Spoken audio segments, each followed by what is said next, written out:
Were you heartbroken? Rain? Super heartbroken, kaya pass muna ako sa dating, ayoko muna. Sa past ng 6 years ko kasi, nag-focus muna ako sa career. Kasi nga, Ano ba career mo? yun nga, yung, Comedian siya yung eh. content. Comedian siya? Content Content creator. Ito naman, content creator lang, comedian. Narinig ko gumagawa siya ng Sabi niya kasi gusto niya magpaligaya ng tao Pasaya. eh. May mga Hindi naman lahat na senaryo. nagpapaligaya ng tao, comedian, yung iba nagmamasahe. May point ka. Tama, Ito, tama.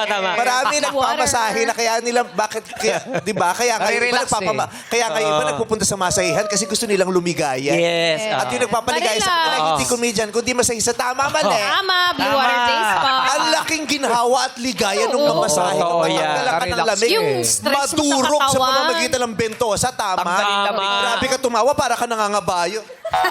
Oo nga. Tawang-tawa kasi siya. O, itawa mo yan ang tumalakad ka. Naging hinete, no? Ba't naman siya mga kabayo? Kasi pag tumatawa siya, ganun siya tumalakad. Ginig talaga. Oh, iba-iba na ngayon ang pamamaraan ng tao. Tama.